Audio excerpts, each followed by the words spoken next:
دنیا کے اندر ساری اچیومنٹس کرنے کا نصاب کتاب کیا تھا؟ قرآن مجید. ہمارے پاس تو یہی مینول تھا. نمازاں تسی نہیں پڑھ رہے, حج روزے تسی چھڈ رہے ہو, لوکاں دے نال تہاڈے قطع تعلق ہے نے, تسی کہندے ہو آزمائش آ گئی. آزمائش آندی ہے مومنہ تے. بچوں کو جو ہے وہ ہارورڈ, کیمبرج یونیورسٹیوں میں جانے کی دوڑ میں لگے ہوئے ہیں سارے کہ میرا بچہ ڈاکٹر بن جائے, انجینئر بن جائے. دین نے سکھایا. ان لوگوں کے بچے انہی کا ہاتھ پکڑ کے اولڈ ایج ہوم میں چھوڑ آتے ہیں, عمرہ نہیں کرتے. بھائی کیا ہے؟ اللہ تعالیٰ توفیق نہیں عطا کرتا, رب کو ہی ذمہ دار ٹھہرا دیتے ہیں. آئی فون خریدنے کے, اینڈرائڈ یا ایپل کا فون خریدنے کے پیسے ہیں تو عمرے کے پیسے نہیں. سگا بھائی غریب ہے, اس کے گھر پہ راشن نہیں ہے, دوسرا بھائی عشیاں کر رہا ہے. لعنت ہے ایسے دولت پہ, لعنت ہے ایسے پیسے پہ.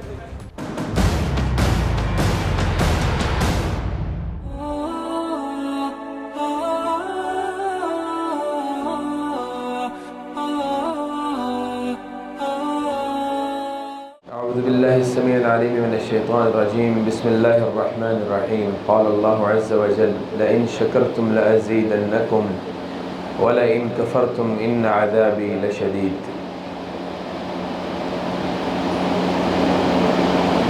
ایک قرآن مجید کی آیت میں نے ابھی پڑھی ہے جو آپ نے سماعت فرمائی ہے. اس آیت کا ترجمہ آپ کو بتاؤں گا اور اس آیت کے حوالے سے گفتگو کروں گا. مختصر سے گفتگو ہوگی انشاءاللہ. کوشش یہ ہوگی کہ اللہ تعالیٰ مجھے بھی اور آپ کو بھی اس پر عمل کرنے کی توفیق عطا فرمائے, اور آج کی اس محفل میں ہم کوئی ایسی چیز سیکھ کے جائیں جو ہماری زندگی میں ایک انقلاب برپا کر دے. اللہ تعالیٰ نے قرآن مجید میں فرمایا لَإِن شَكَرْتُمْ لَأَزِيدَنَّكُمْ, تم شکر ادا کرو میں تمہیں زیادہ عطا کروں. وَلَئِن كَفَرْتُمْ إِنَّ عَذَابِي لَشَدِيدٌ, اور اگر تم نے کفر کیا تمہارے لیے شدید عذاب. اس آیت سے تو ہمیں یہ پتہ لگتا ہے کہ دین اسلام میں نہ شکری کا تصور ہی نہیں ہے. یا تو اللہ تعالیٰ کا آپ شکر ادا کرتے ہیں یا اللہ تعالیٰ کا آپ کفر کرتے ہیں. جیسے اللہ تعالیٰ نے ایک اور جگہ پہ فرمایا فَاذْكُرُونِي أَذْكُرْكُمْ وَاشْكُرُوا لِي وَلَا تَكْفُرُونَ, تم مجھے یاد کرو میں تمہیں یاد کرتا ہوں. وَاشْكُرُوا لِي وَلَا تَكْفُرُونَ, شکر کیا کرو اور کفر مت کرو. مطلب شکر ہے یا کفر ہے, نہ شکری کا تو تصور ہی نہیں ہے. اب شکر کیا ہے؟ شکر سب سے جو اہم بات ہے جو میں نے ریسرچ کی ہے, جو میں نے سیکھا ہے, وہ یہ ہے کہ اپنے عمل سے شکر ادا کرنا ہے اللہ تعالیٰ کی نعمتوں کا. اللہ کی رضا پہ راضی ہونے کو شکر کہتے ہیں. اور صرف شکر یہ نہیں ہے کیا حال ہے شکر الحمدللہ, منہ سے شکر کر دیا, یا نماز کے بعد الحمدللہ کی 33 کی تسبیح پھیر دی ہے اور حق ادا کر دیا رب کا شکر ادا کرنے کا, یہ شکر نہیں ہے. اللہ تعالیٰ نے آپ کو صحت دی ہے, کیا اس صحت کو اللہ کی راہ میں خرچ کر رہے ہو؟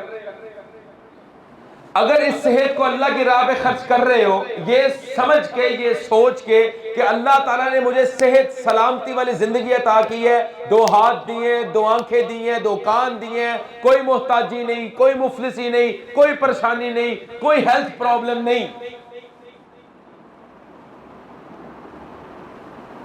اپنی اس جان کو اللہ کی راہ میں وقف کر رہے ہو. کس طرح وقف کر رہے ہو؟ اس جان کے ساتھ زیادتی نہیں کر رہے, نمازیں قائم کر رہے ہو, مسجد جا رہے ہو, نیک اعمال کر رہے ہو, رزق حلال کے لیے اپنی جانوں کو جو ہے وہ استعمال کر رہے ہو. تو یہ تو جان کا, یہ اپنی صحت کا شکر ہے. اب شکر ادا کرو گے تو یہ صحت قائم و دائم رہے گی. جس صحت کے اوپر اللہ قدرت رکھتا ہے, جو صحت عطا کرنے پہ قدرت رکھتا ہے, جو بیماری عطا کرنے پہ قدرت رکھتا ہے, جو آپ سے یہ نعمتیں چھیننے پہ بھی قدرت رکھتا ہے, جو آپ کو یہ نعمتیں عطا کرنے پہ بھی قدرت رکھتا ہے, تو یہ اللہ تعالی کا شکر یہ ہے کہ اس صحت کو اللہ تعالیٰ کے دین کے لیے استعمال کرنا. فجر کی اذان ہوئی ہے, بستر سے اٹھا نہیں جا رہا. چلے فجر کی اذان تو پھر ایک امتحان ہے, اذان ہو رہی ہے, ہم کہہ رہے ہیں مسجد دور ہے, تو کیا یہ شکر ہے اپنی صحت کا؟ یہ کہنا شکر ہے؟ کیا جس رب نے مجھے 2 پاؤں دیے ہیں مسجد پہ جانے کے لیے, کیا وہ رب قدرت رکھتا ہے یہ پاؤں مجھ سے لینے کی؟ کیا ہم اس دن سے کیوں نہیں ڈرتے کہ ہمیں اللہ تعالیٰ نے صحت سلامتی دی ہے، اللہ کی راہ میں ہم اپنی صحت کو استعمال نہیں کر رہے، تو یہ اس نعمت کا کفر ہے یا شکر ہے؟ نماز ہو رہی ہے، اذان ہو رہی ہے، کانوں میں اذان کی آواز پڑ رہی ہے، کان بھی اللہ نے دیے ہیں، اذان بھی سنائی دے رہی ہے، دماغ بھی دی ہے، یہ بات ہمیں پتہ ہے۔ من ترک الصلاۃ متعمدا فقد کفر، جس نے جان بوجھ کے نماز کو ترک کیا اس نے کفر کیا، یہ پتہ ہے ہمیں، یہ علم بھی ہے، مسجد نہیں جا رہے، تو یہ اس نعمت کا کیا ہے؟ بولیں ذرا، کفر ہے۔ اور اللہ تعالیٰ قرآن میں کیا کہتا ہے؟ وَلَئِن كَفَرْتُمْ إِنَّ عَذَابِ لَشَدِيدٌ، عذاب ہے، شدید عذاب ہے ان لوگوں کے لیے جو نعمتوں کا کفر کرتے ہیں۔ پھر جب حاجی صاحب کو بیماری لگتی ہے، کوئی بھی بیماری، اللہ تعالیٰ مہلت دیتا ہے، اللہ تعالیٰ اپنے بندے کو مہلت دیتا ہے، پھر اللہ تعالیٰ نے قرآن میں فرمایا اِنَّ بَطْشَ رَبِّكَ لَشَدِيدٌ، میری پکڑ بہت سخت ہے، باز آ جاؤ۔ اللہ تعالیٰ وارن کر رہا ہے اپنے بندے کو قرآن متعدد جگہ، فَأَيْنَ تَذْهَبُونَ، کدھر جا رہے ہو، کدھر جا رہے ہو، وارن کر رہا ہے اللہ تعالیٰ۔ اللہ تعالیٰ کبھی یہ بھی کہہ رہا ہے بل اکثرهم لا يعقلون، زیادہ تر لوگوں میں عقل نہیں، بل اکثرهم لا يعلمون، زیادہ تر میں علم بھی نہیں ہے، سمجھ نہیں آ رہی باتوں کی تمہیں۔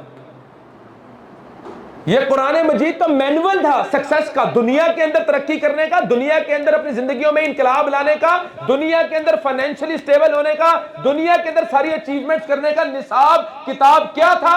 قرآن مجید۔ ہمارے پاس تو یہی مینول تھا، اس مینول کو ہم نے ٹھکرا دیا یا شو کیس میں سجا کے رکھ دیا، استعمال نہیں کیا، برباد ہو گئے، تنزلی کا شکار ہو گئے۔ اب آتے ہیں دوسرے پوائنٹ کی طرف۔ اللہ تعالیٰ نے صحت دی، ہم صحت استعمال نہیں صحیح کر رہے، اور یہ اپنا محاسبہ خود کریں۔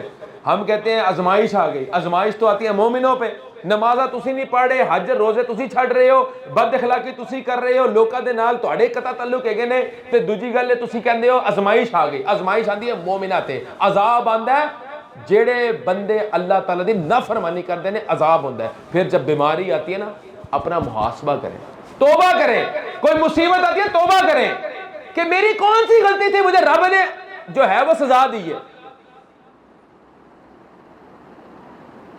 بلیم چھوڑ دیں۔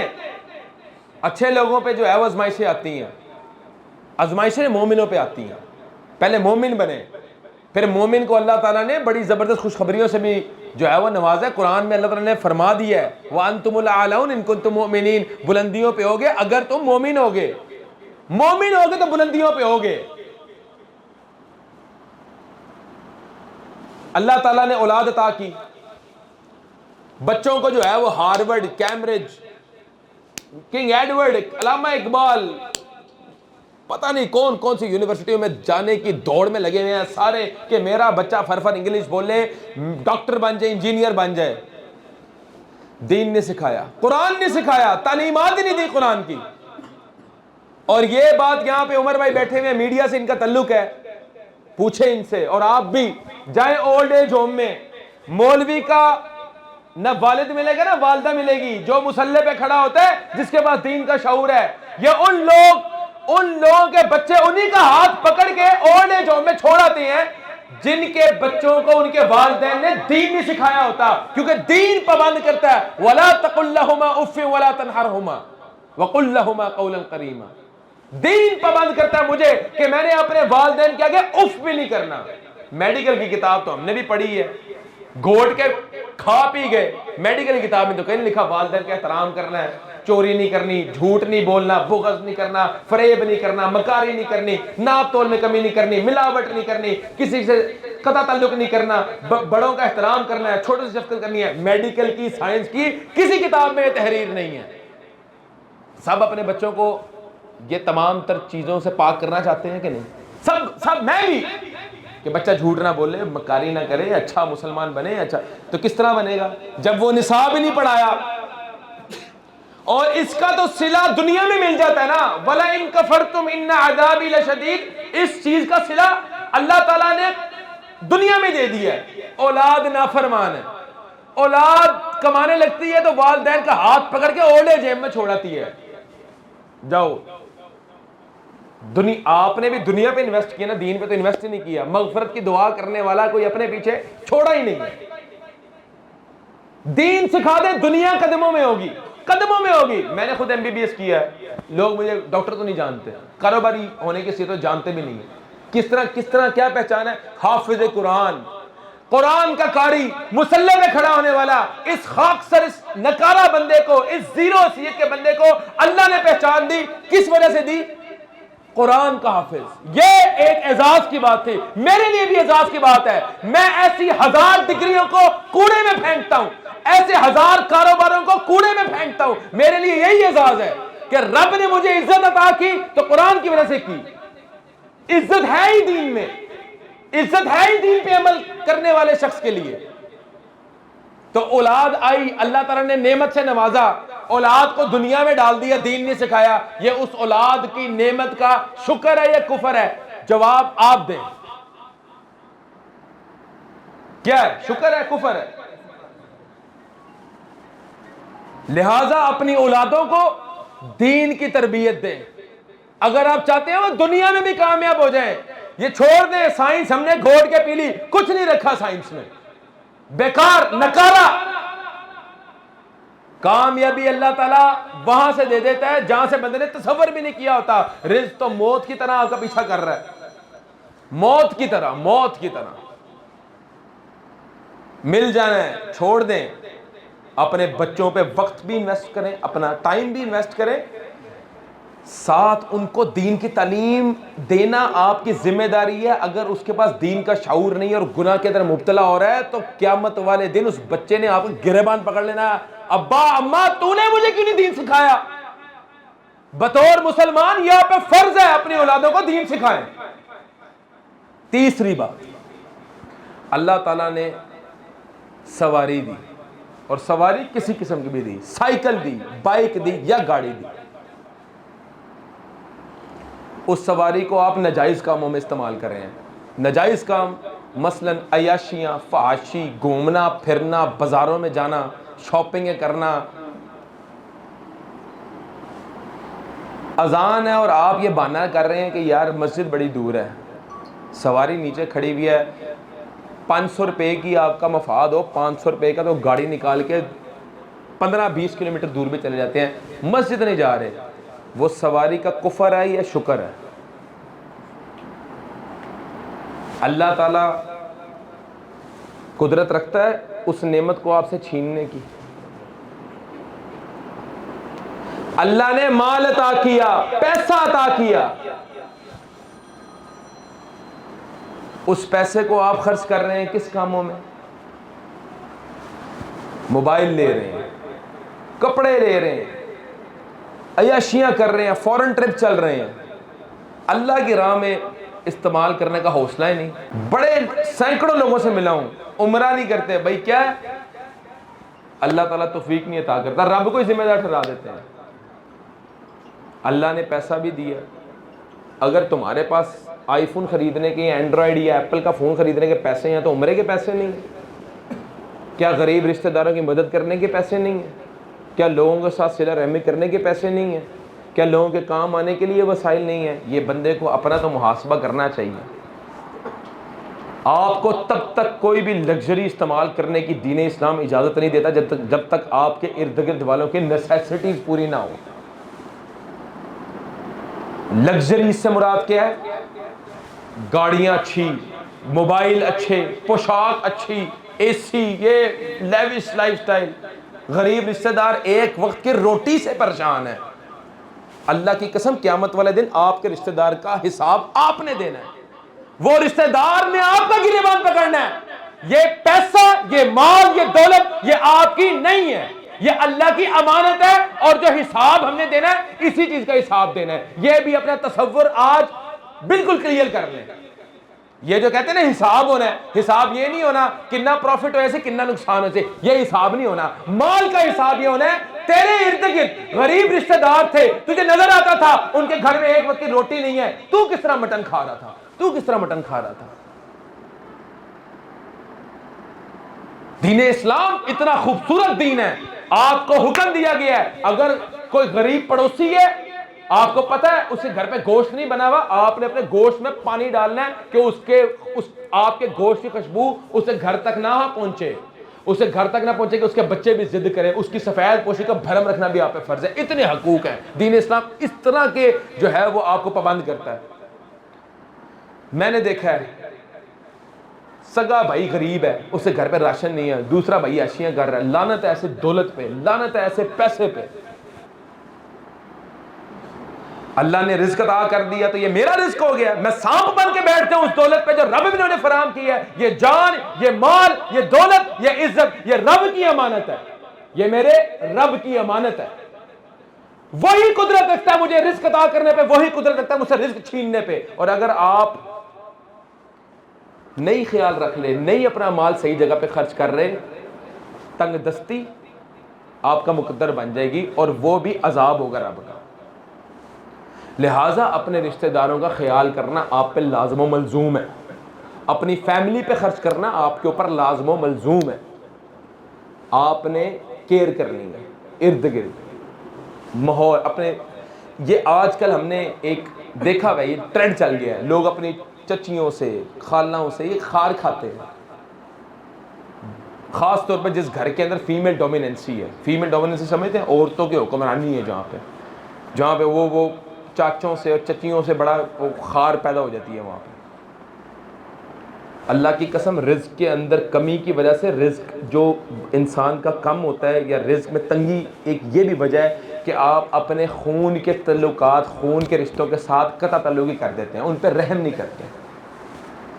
آج ہی جس بندے کو فائنینشیل ڈسٹریس ہے, جو بندہ چاہتا ہے میرے رزق اللہ تعالیٰ کچھ ادا کر دے, اپنے دسترخوان کھول دیں, اپنے گھر کے دروازے اپنے رشتہ داروں کے لیے کھول دیں, ان کے ساتھ حسن سلوک کرنا شروع کر دیں, ان کو معاف کریں.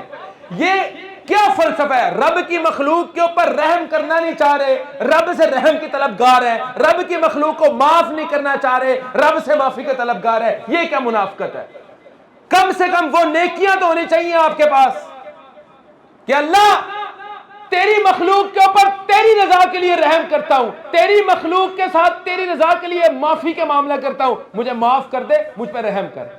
ایسی نیکیاں دن میں کرنا شروع کر دیں جس کا واسطہ رات کو دے رب کو, اور اپنے کام نکلوائیں. آپ کے پلڑے نیکیاں نہیں ہیں, جو آپ پہ کام پھنسے میں ہیں, رب ناراض ہے. یہ شکر کا تصور ہے. اس وجہ سے معاف کرنے آیا, اللہ تو نے ہمیں اتنا خوشحال رکھا ہے, میں اپنے تمام تر تعلقات اپنے رشتہ داروں کو معاف کرتا ہوں تیری رضا کے لیے. کسی نے میرا زیادتی کی ہے میں معاف کرتا ہوں. یہ انا, کینہ, بغض, حسد, شرارت نکال دیں اپنے اندر سے. آپریشن کریں نیتوں کا. اگر کامیاب ہونا چاہتے ہیں, آپریشن کس کا کرنا ہے؟ نیت کا آپریشن کریں. اپنی نیت کو جھنجھوڑیں. اکیلے تنہا بیٹھے بتیاں بند کر کے رات کو بستر پہ اور سوچیں میں نے غلطیاں کیا کی ہیں, وہ غلطیاں درست کر دیں, اللہ آپ کے معاملہ درست کر دے گا. فوراً آج ہی نیت کریں. رب کا دین بڑا حسین ہے. ہم نے الحمدللہ کامیابیوں کی اگر منازل کو عبور کیا ہے, یہ رب کی دین ہے, اور اس وجہ سے کی ہے کہ ہم کوشش کرتے ہیں اس ایک ٹوٹی پھوٹی عبادتوں سے, ٹوٹی پھوٹی کوئی معاملات اس طرح کے ہیں کہ اللہ کو بس یہ کہتے ہیں اللہ کوشش کر رہے ہیں کہ تو راضی ہو جائے. کوشش کرنی چاہیے. اللہ آپ سے رزلٹ نہیں مانگتا, رزلٹ مانگتے ہیں ہم جیسے خود غرض مفاد پرست لوگ رزلٹ مانگتے ہیں. میرا بندہ ہے کمپنی میں, اس نے مجھے رزلٹ دیے, وہ میرے ساتھ ہے, ورنہ چل پتر شاباش فارغ ہو جا. رب کا دین یہ نہیں ہے. رب کہتا تو نیت کر مجھے راضی کرنے کی. کامیاب ہو گیا اجر ہے, نہ بھی کامیاب ہوا پھر بھی اجر دوں گا. نیت کر لے نماز پڑھنے کی, وقت پہ 19-20 ہو جائے اللہ معاف کر دے گا. نیت تو تھی, گھر سے تو چلا تھا, وقت راستے میں کوئی رکاوٹ آ گئی, کوئی پریشانی آ گئی, معاف کر دوں گا. نیت ہونی چاہیے رب کو راضی کرنے کی. نیت خالص کر لیں. رب کی مخلوق کے ساتھ حسن سلوک کرنے کی نیت ہونی چاہیے, اچھے معاملات کرنے کی نیت ہونی چاہیے. رب آپ کو معاف کر دے گا, آپ کے کام سنوار دے گا. جو بھی نعمتیں اللہ نے دی ہیں آپ کو, اس کو ان نعمتوں کو دین کی راہ میں صرف کریں. ہر چیز آپ کی ان نعمتوں کے اندر برکت پڑ جائے گی. ایک اور پوائنٹ ہے, اللہ تعالیٰ قرآن میں فرماتے ہیں وَمَن يَتَّقِ اللَّهَ يَجْعَل لَّهُ مَخْرَجًا, سورۃ طلاق کی آیت ہے. وَيَرْزُقْهُ مِنْ حَيْثُ لَا يَحْتَسِبُ وَمَن يَتَوَكَّلْ عَلَى اللَّهِ فَهُوَ حَسْبُهُ. تم تقوی اختیار کرو، تمہارے لیے راستے ہی راستے ہیں۔ اب راستے کس چیز سے ہیں؟ مخرج کا مطلب ہے ایگزٹ۔ آپ نے کبھی سعودی عرب گئے ہو کہیں تو وہ لکھا ہوتا ہے تختے پہ مخرج، ایگزٹ، دروازوں پہ یہاں سے ایگزٹ۔ دکھ، درد، غم، تکلیف، پریشانی، بیماری، مصیبت، تکلیف، فائنینشیل ڈسٹریس، بیماریاں، فتنے، فسادات، حاسد، شرارتوں، سب سے جو ایگزٹ ہے وہ کس میں اللہ تعالیٰ نے کہہ دیا؟ تقوی میں۔ اب تقوی کیا ہے؟ اللہ کا دل میں خوف ہونا ہو، وہ تقوی ہے۔ کوئی بھی عمل کرنا ہے دل میں رب کا خوف ہونا ضروری ہے۔ کس سے بات کر رہے ہو تو یہ سوچ کے کرو کہ اللہ تمہیں دیکھ رہا ہے، تمہارے زبان سے بد اخلاقی نہیں نکلے گی۔ کاروباری چیئر پہ بیٹھے ہو، دل میں رب کا خوف ہو، نہ جھوٹ نکلے گا، نہ مکاری نکلے گی، نہ ہوشیاری نکلے گی، نہ ناپ تول میں کمی کرو گے، نہ ملاوٹ کرو گے۔ رازق میرے رب کی ذات ہے، رزق اس نے عطا کرنا ہے۔ کیا رب کو ناراض کر کے جو پوری دنیا کو رزق عطا کر رہا ہے آپ رزق حاصل کر سکتے ہیں؟ نہیں کر سکتے۔ تقوی اختیار کرنا ہے۔ پھر اللہ تعالیٰ آگے فرماتے ہیں وَيَرْزُقْهُ مِنْ حَيْثُ لَا يَحْتَسِبُ، تم تقوی اختیار کرو تمہارے راستے راستے، اس کے آگے اللہ فرما رہے ہیں وَيَرْزُقْهُ مِنْ حَيْثُ لَا يَحْتَسِبُ وَمَنْ يَتَوَكَّلْ عَلَى اللَّهِ فَهُوَ حَسْبُهُ، بے شمار رزق ان لوگوں کے لیے جنہوں نے اللہ پہ توکل کیا۔ زندگی میں کامیاب ہونا چاہتے ہیں، تقوی اور توکل یہ دونوں چیزوں کو پکڑ لیں، کوشش کریں رب کو راضی کرنے کے لیے، کوشش کریں اللہ پہ توکل کریں ہر امور میں۔ اللہ تعالیٰ نے قرآن میں فرما دیا فَإِذَا عَزَمْتَ فَتَوَكَّلْ عَلَى اللَّهِ، تم کسی چیز کا عزم کرو اللہ پہ توکل کر دو۔ جب اللہ پہ تم توکل کر کے چھوڑ دیتے کوئی معاملہ، اللہ کبھی زندگی میں اس پہ تمہیں خسارہ نہیں ہونے دیتا۔ باقی یہ میرا آخری پوائنٹ ہے، انشاءاللہ اس میں آپ کو اس کے بعد اجازت چاہوں گا۔ نبی کریم صلی اللہ علیہ وسلم کی ایک حدیث ہے، بڑی خوبصورت حدیث ہے۔ نبی کریم صلی اللہ علیہ وسلم فرماتے ہیں من ترک الصلاۃ متعمدا فقد کفر، جس نے جان بوجھ کے نماز کو ترک کیا اس نے کفر کیا۔ کفر، آج کل کے نوجوان جو ہیں وہ کہتے ہیں کہ اللہ بڑا غفور الرحیم ہے، رحمان الرحیم ہے، معاف کرنے والا اللہ۔ معاف مسلمانوں کو اللہ نے کرنا ہے، مومنوں کو معاف کرنا ہے، مومنوں کو جنت ملنی ہے۔ اگر تم نماز ترک کرتے ہو تو مومن کا مسلمان نہیں رہتے، تم نے تو کفر کر دیا۔ یہ نبی کریم صلی اللہ علیہ وسلم کی صحیح حدیث ہے، تم نے کفر کر دیا۔ کافر جنت میں جائے گا؟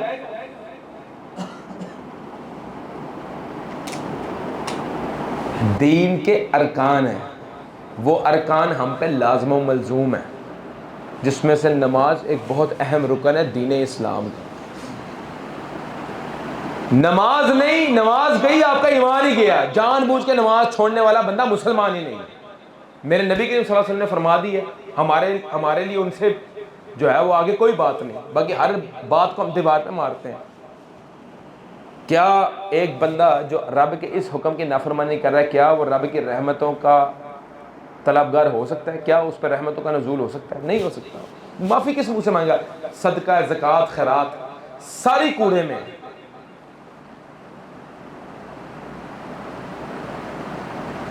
شراب پینا، زنا کرنا، چوری کرنا، سود کھانا، سب ان سے بھی بڑا گناہ ہے نماز کا ترک کرنا۔ ایک نماز چھوڑنا آپ کا ایمان کا بیڑا غرق ہو گیا۔ اللہ تعالیٰ نے قرآن میں کہا ان الصلاۃ کانت علی المؤمنین کتابا موقوتا، ہر نماز مقررہ وقت پہ فرض کی گئی۔ یہ نہیں ہے کہ 5 نمازیں رات کو بندہ کٹھی پڑھ رہا ہے، جان بوجھ کے آپ کے کان میں اذان کی آواز ہے، آپ نے اپنے معاملہ ترک نہ کی ہے، آپ کا ایمان خطرے میں۔ جو ذات رزق عطا کر رہی ہے اس کے لیے 5 منٹ بھی نہیں ہے، جو گاہک سامنے بیٹھا ہے وہ زیادہ امپورٹنٹ ہے۔ جو پوری کائنات کو رزق عطا کر رہا ہے وہ بلا رہا ہے، وہ کہہ رہا ہے کہ آؤ میرے پاس مانگو جو مانگنا ہے، تم جو ہے اس کو چھوڑ کے اپنے کلائنٹ کو ڈیل کر رہے ہو، اپنے کسٹمر کو ڈیل کر رہے ہو۔ کیا یہ رب پہ توکل ہے؟ یہ رب کی نافرمانی ہے۔ نمازوں کو قائم کرنا شروع کر دیں، لوگوں کے ساتھ حسن سلوک کرنا شروع کر دیں، قطع تعلق نہ کریں کسی کے ساتھ، اپنے رشتہ داروں کے ساتھ صلہ رحمی والے معاملات کریں۔ اللہ تعالیٰ آپ کے تمام تر دکھوں کو، غموں کو، تکلیفوں کو، پریشانیوں کو، بیماریوں کو، مصیبتوں کو، حاجتوں کو، میں یہ سمجھتا ہوں تمام تر جو مشکلات ہیں ان کو دور کر دے گا۔ آپ کو ذہنی، قلبی، روحانی، جسمانی، دماغی سکون عطا کر دے گا۔ آپ کو تمام تر فطروں سے، فسادات سے، حسد سے، کینہ سے، شرارت سے بچا کے رکھے گا۔ اللہ تعالیٰ آپ کو تمام تر مصیبتوں سے جو ہے وہ بچا کے رکھے گا، لیکن رب کو راضی کرنے کی کوشش ہونی چاہیے۔ کم سے کم انسان کے دل میں تڑپ ہونی چاہیے کہ میں رب کو راضی کروں۔ یہ ایمان کا میں سمجھتا ہوں ایک بڑا ایک نچلا درجہ ہے۔ کوشش تو ہونی چاہیے۔ اعمال ٹوٹے پھوٹے ہیں، رب سے پھر معافی مانگ لے، اللہ کوشش کی تھی تجھے راضی کرنے کی، نہیں ہو سکا، تیری مہربانی معاف کر دے، اللہ معاف کر دے۔ باقی اللہ تعالیٰ سے دعا ہے کہ اللہ تعالیٰ ہمیں دین اسلام کے اوپر مکمل طور پہ عمل پیرا ہونے کی توفیق عطا فرمائے۔ اللہ تعالیٰ ہمیں جو ہے وہ نبی کریم صلی اللہ علیہ وسلم کی شریعت کے اوپر مکمل طور پہ عمل پیرا ہونے کی توفیق عطا فرمائے۔ اور اسی دعا کے ساتھ اجازت چاہوں گا، اللہ تعالیٰ ہمارا اور آپ کا رزق میں اضافہ فرمائے، ہمارا رزق کشادہ کرے، ہمیں آسان حلال فراغ رزق عطا فرمائے۔ جن کے والدین حیات ہیں ان کو صحت سلامتی عمل والی زندگی عطا فرمائے، ہر گھر میں رحمتوں کا نزول فرمائے۔ جن کے والدین یا جن کے رشتہ دار اس دنیا سے رخصت ہو چکے ہیں، اللہ تعالیٰ ان کی مغفرت فرمائے۔ اللہ تعالیٰ ہماری اولادوں کو نیک صالح بنائے، اللہ تعالیٰ ہماری اولادوں کو صحت سلامتی عمل والی زندگی عطا فرمائے، اور اللہ تعالیٰ ہمیں ہر مشکلات سے بچا کے رکھے، ہمیں تھانے کچہری کوٹوں سے محفوظ رکھے، اور اللہ تعالیٰ ہم پہ اپنی رحمتوں کا نزول فرمائے۔ سبحان ربک رب العزت عما یصفون وسلام علی المرسلین وآخر دعوانا ان الحمد للہ رب العالمین۔